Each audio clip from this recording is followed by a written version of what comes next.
लिख करके दिया था।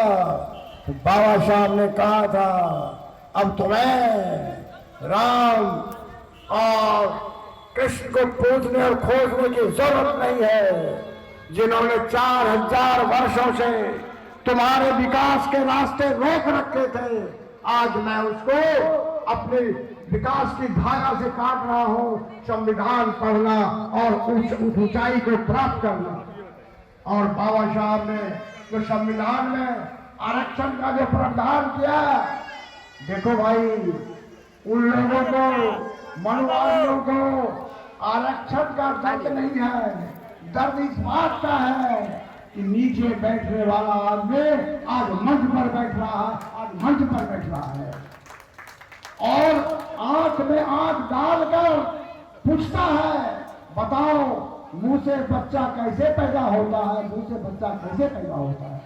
मैंने सुना है कि राम भी कौशल्या के उधर से पैदा हुआ और कृष्ण भी देवकी के उधर से पैदा हुआ, कि ब्राह्मण मुख से कैसे पैदा हुआ, बताओ इसको।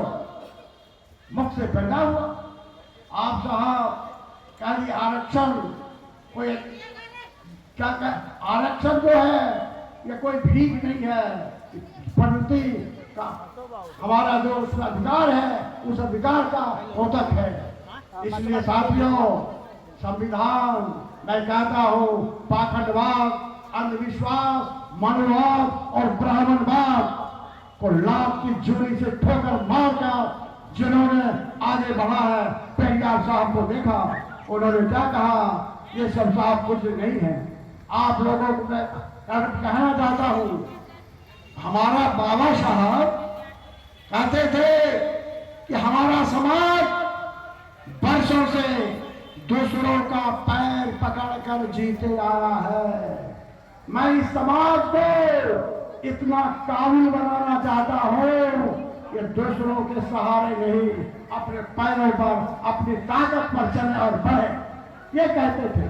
लेकिन हमारा समाज दूसरों को पैर पकड़ करके जीना चाहता है। तो अब अपनी ताकत को पहचानो। बाबा साहब को संविधान ने ताकत दी है, उस ताकत का उपयोग करो। दूसरों के सहारे जीने की जरूरत नहीं है। जब संविधान नहीं था तब क्या था? जब संविधान नहीं था तो दलितों, पिछड़ों, गरीबों की चीख सुनाई पड़ता था। क्या अगला, क्या पिछड़ा, ऊंच नीच में भेद बताया जाता था और पैर की जूती से मारकर बतलाया जाता था कि तुम नीच हो।